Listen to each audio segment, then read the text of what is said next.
Now, maybe in the current situation you're feeling like you have a lot more spare time on your hands. And if that's you, then this next announcement might help you a bit. You see, today is Book Sunday in Grosvenor. Now, reading is a great way to learn more about God. And of course, it's fantastic, even if you don't feel like you have a ton of spare time. But sometimes the big question is, well, where to start? What to read? And with that in mind, we're going to hear now from a few people who have reviewed some books for us. So without further ado, let's see what they read and what they thought about it. Ed referred to Joni by Joni Eareckson in a sermon a few weeks ago. It's the autobiography of Joni, who is a 17-year-old Christian girl. She dived into the sea and it was too shallow. She hit the bottom. She broke her neck. She was paralyzed. And that book, Joni, is the story of how she moved from despair to trusting a constant, ever-loving God. Now, I'm going to talk about her second book, A Step Further, which is very relevant in these times. It's about the reason for suffering. So the book is A Step Further, Growing Closer to God Through Hurt and Hardship by Joni Eareckson, Tada, and Steve Estes. So Joni is Joni, Eareckson, Eareckson, and Tada, Tada. That's enough. A step further. I'll try and show it to you anyway. That gives you an idea of what the book looks like. Step further. I've read quite a few books actually about the why of suffering, and I keep coming back to this one and recommending it. It's one that really I found helpful. I lent my copy at one stage and it didn't come back, and I went off and bought another one. So that's how good I think it is. I like it because it's so personal. Even the subtitle. I shouldn't be turning pages like this when I'm recording. The subtitle, Growing Closer to God Through Hurt and Hardship. It's really personal, and it links to the Bible all through, and it's easy to read. I think it's a great book. And while Joni talks about physical suffering quite a lot and disease, a lot of what she says applies to any kind of suffering. I'm just going to give you one little short quotation.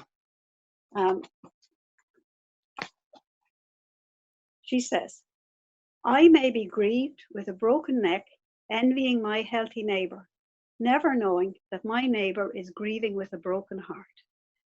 And I think there are lots of hurting hearts right now when so many people are separated from those they love. So this is a book that talks about pain and faith and the infinite goodness of God. Now, I couldn't find it on the online Christian booksellers, but it is available from the Book Depository and from Amazon if you want to order it online. It costs just over €11 on the Book Depository. So once again, A Step Further, Growing Closer to God Through Hurt and Hardship by Joni Eareckson, Tada, and Steve Estes. Hello everyone. So my book recommendation to you is The Good God, Enjoying Father, Son, and Spirit by Micheal Reeaves. It's a very short book of just over 100 pages, a very pleasant reading about a subject that we as Christians sometimes we run away from because we don't know how to explain it to others, we don't understand it ourselves, and just the word is scary. The Trinity. Yeah, so this book is about the Trinity. However, the author does such a great job on explaining it. He wrote to one of his daughters, so it's a very loving, he writes in a very loving way, and it's in a very simple kind of language as well. So it is a great book that helps us, that helped me so much to understand my faith better, because we as Christians, we believe in a triune God, God the Father, Son, and Spirit. So despite being about the Trinity, this great, scary subject, actually the book is great in explaining it, and the author is really good. So do read it, The Good God by Micheal Reeaves. Everyone, it's good to see you. Actually, I cannot see you, but you can see me. So it's good to know that you can see me. And I hope you're doing well. I have a message for those who always wanted to share their faith with other people, but sometimes are afraid or scared because they don't know how to start a conversation, or they don't know the questions that the other person will ask and are always afraid that they won't have the answer. Have No Fear by John Lennox. This is a great book, and it talks about ways that we can interact with other people when we are sharing our faith, when we are talking about Christ, when we are defending our faith. So I'm going to read something that he talks about respect. Some people find it hard to treat with respect those who disagree with them. That attitude is even more difficult to understand when it is found among professing Christian believers. If we are going to engage with others, we need to bend over backwards to show our respect. So, if you want to share your faith with other people and you need some encouragement, have no fear.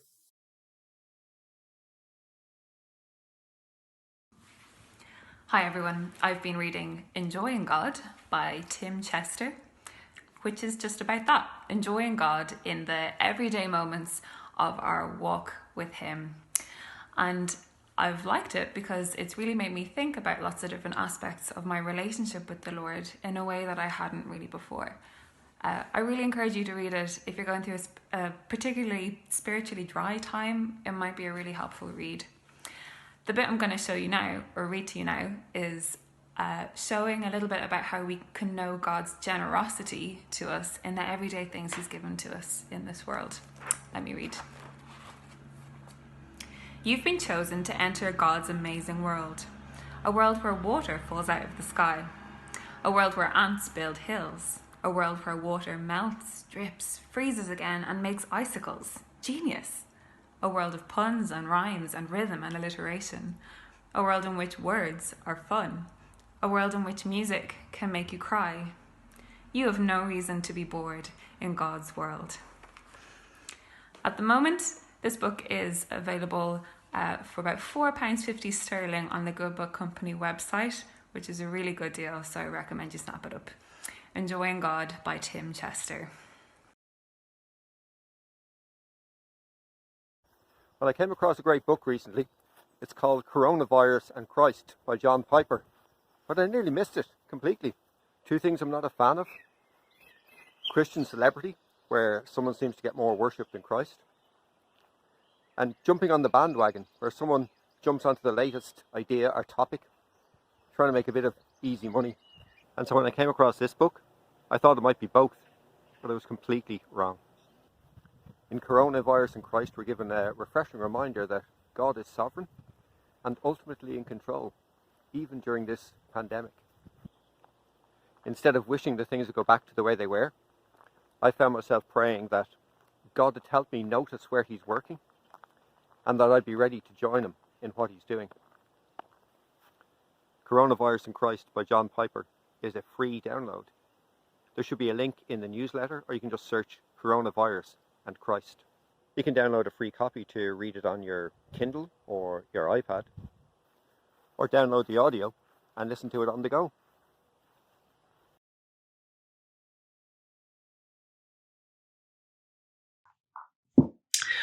When I hear people talk about books, I tend to switch off.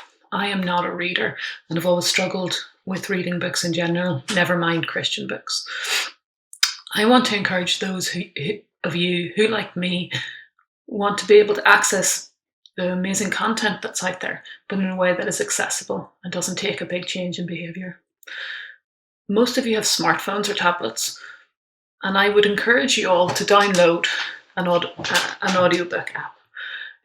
As you can see, there are many different apps available. My app of choice is Audible. And even though you will find that not all Christian books are available on the app, a lot are. Sometimes it takes a little bit longer for them to go from print to the audio version, but you tend to find that they will be available in time.